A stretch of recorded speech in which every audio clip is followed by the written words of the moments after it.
नमस्कार, ये आकाशवाणी शिमला है। अब आप प्रभा शर्मा से प्रादेशिक समाचार सुनिए। आज के मुख्य समाचार।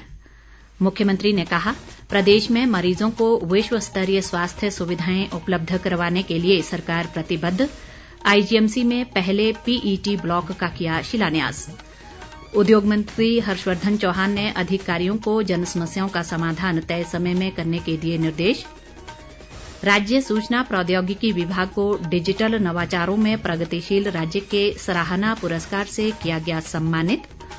और प्रदेश में पश्चिमी विक्षोभ की सक्रियता के चलते ऊंचाई वाले इलाकों में हिमपात, जबकि अन्य क्षेत्रों में व्यापक वर्षा से तापमान में गिरावट। अब समाचार विस्तार से। मुख्यमंत्री सुखविंदर सिंह सुक्खू ने कहा है कि राज्य सरकार प्रदेश में मरीजों को विश्व स्तरीय स्वास्थ्य सुविधाएं उपलब्ध करवाने के लिए प्रतिबद्ध है। आज शिमला स्थित इंदिरा गांधी मेडिकल कॉलेज व अस्पताल में करीब 45 करोड़ 68 लाख रुपए की लागत से बनने वाले पहले पीईटी ब्लॉक का शिलान्यास करने के बाद उन्होंने ये बात कही। सुखविंदर सिंह सुक्खू ने कहा कि राज्य सरकार का लक्ष्य सभी मेडिकल कॉलेजों में 1 वर्ष के भीतर पीईटी स्कैन सुविधाएं उपलब्ध करवाना है। मुख्यमंत्री ने कहा कि सरकारी अस्पतालों में रेफरल सिस्टम को समाप्त कर लोगों को विश्व स्तरीय चिकित्सा सुविधा उपलब्ध कराने के प्रयास किए जा रहे हैं। उन्होंने कहा कि आईजीएमसी शिमला में ट्रॉमा सेंटर के साथ 175 बिस्तर क्षमता की आपातकालीन चिकित्सा सुविधा स्थापित करने के लिए 11 करोड़ रुपए आवंटित किए गए हैं। मुख्यमंत्री ने कहा कि राज्य सरकार ने हिमाचल प्रदेश राज्य चिकित्सा सेवाएं निगम खोलने की स्वीकृति प्रदान की है, जिसके माध्यम से अब सभी प्रकार की चिकित्सा मशीनरी, दवाएं और उपकरण खरीदे जाएंगे। इस अवसर पर स्वास्थ्य मंत्री कर्नल धनीराम शांडिल ने कहा कि वर्तमान राज्य सरकार स्वास्थ्य क्षेत्र में प्रतिबद्धता के साथ कार्य कर रही है। उन्होंने प्रदेश में कोरोना संक्रमण के बढ़ते मामलों को लेकर लोगों से कोविड के बारे में सतर्क रहने का आग्रह किया। उन्होंने कोविड उचित व्यवहार का पालन करने और इस वायरस के बारे में लोगों में जागरूकता पैदा करने के महत्व पर बल दिया। उद्योग मंत्री हर्षवर्धन चौहान ने सभी विभागों के अधिकारियों को जन समस्याओं का समाधान तय समय में करने के निर्देश दिए हैं।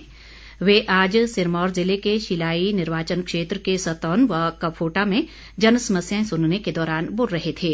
हर्षवर्धन चौहान ने कहा कि दूरदराज के क्षेत्रों से सरकारी कार्यालयों में आने वाले ग्रामीण लोगों की समस्याओं का प्राथमिकता के आधार पर निपटारा करना अधिकारियों का दायित्व है। उन्होंने प्रदेश की विभिन्न विकासात्मक योजनाओं और नीतियों को ग्रामीण स्तर तक पहुंचाने के लिए कहा, ताकि लोगों को इनका लाभ मिल सके। इस अवसर पर हर्षवर्धन चौहान ने करीब 18 पंचायतों के लोगों की समस्याएं सुनी और अधिकांश का मौके पर ही निपटारा किया। राज्य सूचना प्रौद्योगिकी विभाग ने प्रदेश के दूरदराज क्षेत्रों में 4G सेवाएं प्रदान करने के दृष्टिगत ऑप्टिकल फाइबर केबल बिछाने के लिए भारत संचार निगम लिमिटेड के साथ एक समझौता ज्ञापन हस्ताक्षरित किया है। सूचना प्रौद्योगिकी विभाग के एक प्रवक्ता ने आज शिमला में बताया कि मुख्यमंत्री सुखविंदर सिंह सुक्खू द्वारा वित्त वर्ष 2023-24 की बजट घोषणा के अनुरूप राज्य के दूरदराज गांवों को 4G सेवाएं प्रदान करने के लिए ये समझौता ज्ञापन हस्ताक्षरित किया गया है। उन्होंने कहा कि प्रदेश सरकार ने राज्य के इन गांवों में कनेक्टिविटी के लिए भारत सरकार को एक परियोजना का प्रस्ताव भेजा था और इसके लिए 50 करोड़ रुपए प्राप्त हुए थे। शिमला जिला में मशोबरा के समीप स्थित 173 वर्ष पुराना राष्ट्रपति निवास 23 अप्रैल से आम लोगों के लिए खोल दिया जाएगा। राष्ट्रपति द्रौपदी मुर्मू अप्रैल माह में अपने शिमला प्रवास के दौरान आधिकारिक रूप से इस ऐतिहासिक धरोहर को आम जनता के लिए खोलने की घोषणा करेंगी। राष्ट्रपति के अतिरिक्त सचिव राकेश गुप्ता ने आज मशोबरा में इस संबंध में आयोजित एक बैठक की अध्यक्षता करते हुए ये जानकारी दी। उन्होंने कहा कि देश विदेश से आने वाले पर्यटक निर्धारित प्रवेश शुल्क पर यहां भ्रमण कर सकेंगे। राष्ट्रपति निवास सोमवार, राजपत्रित अवकाश व राष्ट्रपति के आगमन के दौरान आम जनता के लिए बंद रहेगा। उन्होंने कहा कि सभी सरकारी विद्यालयों के विद्यार्थियों के लिए 30 जून तक प्रवेश निःशुल्क रखा गया है। पर्यटकों व आम लोगों के लिए 15 अप्रैल से राष्ट्रपति भवन की वेबसाइट पर ऑनलाइन बुकिंग शुरू हो जाएगी। लाहौल स्पीति के विधायक रवि ठाकुर ने आज शिमला स्थित कांग्रेस मुख्यालय राजीव भवन में आदिवासी कांग्रेस के प्रदेश अध्यक्ष का पदभार संभाला। बाद में पत्रकारों से बातचीत में उन्होंने कहा कि प्रदेश में आदिवासी समुदाय से संबंध रखने वाले लोगों को संगठन से जोड़ने का प्रयास किया जाएगा। रवि ठाकुर ने हाटी समुदाय को जनजातीय का दर्जा दिए जाने का समर्थन करते हुए मलाणा व डोडरा क्वार में रह रहे लोगों को भी विशेष दर्जा देने की वकालत की। राज्य सूचना प्रौद्योगिकी विभाग को डिजिटल नवाचारों में प्रगतिशील राज्य के सराहना पुरस्कार से नवाजा गया है। नई दिल्ली में हुए कंप्यूटर सोसाइटी ऑफ इंडिया के विशेष रुचि समूह कार्यक्रम में विभाग के अतिरिक्त निदेशक राजीव शर्मा ने ये पुरस्कार प्राप्त किया। विभाग के एक प्रवक्ता ने बताया कि राज्य में IT और E-गवर्नेंस को बढ़ावा देने के लिए विभाग द्वारा शुरू की गई पहल के लिए ये पुरस्कार प्रदान किया गया है। उन्होंने बताया कि ये पुरस्कार E-गवर्नेंस के क्षेत्र में सरकार से नागरिक तथा सरकार से व्यापार सेवाओं सहित प्रदेश में सुशासन की स्थापना में किए गए प्रशंसनीय व सफल प्रयासों को रेखांकित करता है। प्रदेश कांग्रेस अध्यक्ष प्रतिभा सिंह ने कहा है कि भाजपा ने एक सोची समझी रणनीति के तहत कांग्रेस नेता राहुल गांधी को निशाना बनाया है। शिमला स्थित कांग्रेस मुख्यालय राजीव भवन में आज एक पत्रकार वार्ता में उन्होंने कहा कि केंद्र सरकार अडानी को बचाने के लिए लोकतंत्र को खतरे में डाल रही है। प्रतिभा सिंह ने कहा कि देश के इतिहास में ये पहली बार हुआ है जब किसी सांसद को मानहानि के मामले में अधिकतम सजा सुनाई गई हो। उन्होंने कहा कि राहुल गांधी की भारत जोड़ो यात्रा में भारी जनसमर्थन से भाजपा बौखलाहट में है और उनके साथ हुए अन्याय के खिलाफ कांग्रेस जनता की अदालत में खड़ी है। प्रतिभा सिंह ने कहा कि प्रेस के माध्यम से भाजपा की असलियत लोगों को बताने के उद्देश्य से कांग्रेस जिला मुख्यालय स्तर पर अभियान चला रही है।